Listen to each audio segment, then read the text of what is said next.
Are you wondering if you are charging the precise amount for your cleaning services? I get it. It can get tricky to get the numbers right. And in this today's video, I will clear up any confusion and show you how to master the art of pricing with confidence using a proven production rate method. Whether you are just starting out or looking to refine your existing pricing strategy, this video is for you because we know if you're too expensive, what happens? The customer is going to take your proposal and throw it off the window. If you are too cheap, they are likely won't take you because it looks suspicious. Or if you're unlucky to get picked by being the cheapest and your numbers are wrong, then what happens? You ended up funding that project out of your pocket, which means you either have to do it yourself. Now you become a glorified cleaner, not a business owner, or pay somebody else, but you don't have proper numbers estimated, which means you pay them less, which means they are not happy. If they're not happy, the service is not happy. If the service is not being delivered well, then the customer is not happy. If the customer is not happy, customer comes back and complains to you, and what happens is it sucks up your energy and you looking backwards trying to address and make unhappy cleaner, unhappy customer happy without being able to go forward and get new jobs,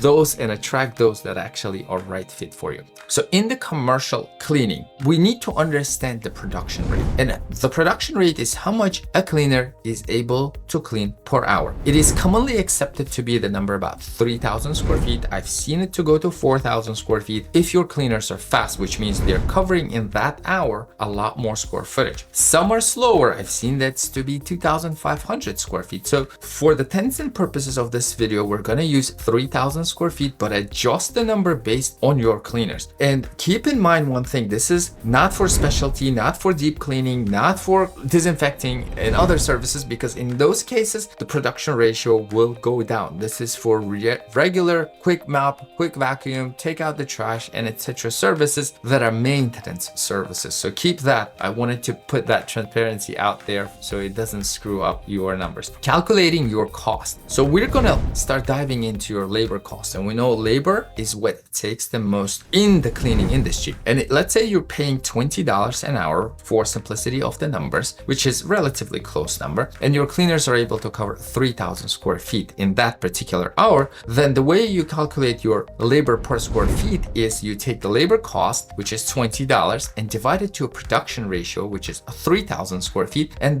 this will give you 0.0067 cents per square feet. And you see how we come into the per square footage pricing? To that, remember, overhead expenses are always need to be added, and if not properly done, this will poke a hole in your ship and you will start bleeding. To calculate that, and your overhead expense is your advertisement, your salary, your insurance, your office, your vacation, your admin, the paper you print on, the Wi-Fi you pay for, the computer, the tools, the list goes on. So let's say you added this all up and it came up with to be 0.004 cents a square feet.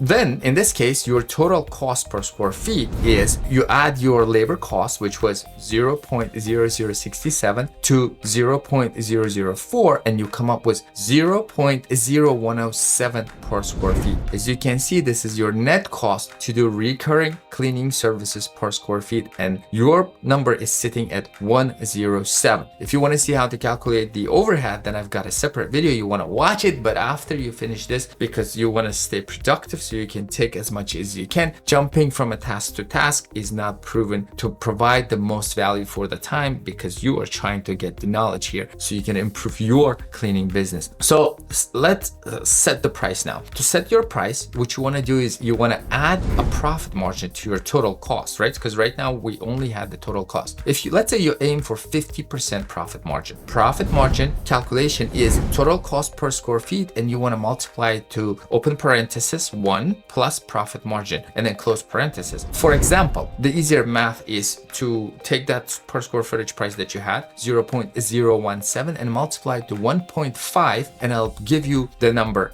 because it'll already add those 50% for you. And the number is 0.01605. And then you round this up to 0.016 cents a square feet. As you can see now, you're coming up with your total price per square feet, which already includes 50% profit margin. Now we're gonna do an example. So let's take a 10,000 square feet building. So how do the numbers look like? What you want to do is total price per square feet and total square footage. So you've got 0.016 cents a square feet you multiply it to 10,000. And this will give you $160 per session, which is per cleaning, which means that's what you're charging, but being at 0.016 a square feet. And what is your labor? Let's get down to figure out what your labor is, what your overhead, and what your profit from that particular job. And then we're going to do the math if, let's say, the job was 5 times a week, and how would the numbers look like. So labor cost is $20 an hour, and somebody is working, if you take 10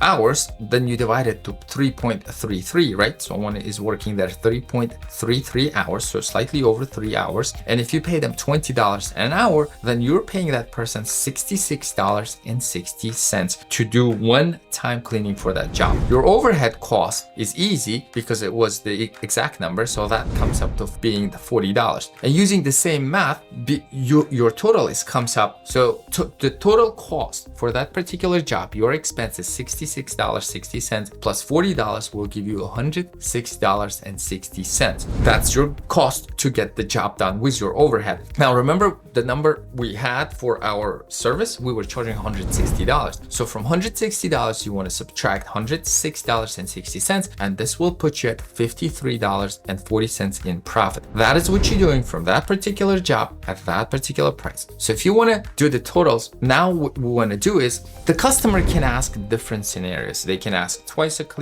week, once a week cleaning, 5 a week, 7 days a week cleaning. So your numbers will change. What I'd like to do is give an example was 5 times a week cleaning, and then you can adjust your numbers accordingly yourself based on actual job. Because remember, square footage will change on the actual job, the frequency will change, hours will change, the production rate might change also if it's not a regular cleaning. So let's do the math with 5 times a week cleaning. What you're doing there is first you have to come up with weekly cost, and to come up with it, you multiply that cost per service, which is $160, to 5, and this will give you a cost per week. Then you multiply that number to 52, and it'll give you a cost per year, and then you divide it to 12 to come up a cost per month. In our particular case, that is $3,466 per month. So out of which, using the same math, you come up with the price that you pay for your cleaner. If you were paying $66.60 a cleaner per month, that number will be $1,443. That's what you're paying your cleaner. And your overhead cost at $40 per service, now using the same math, is $866. So your total cost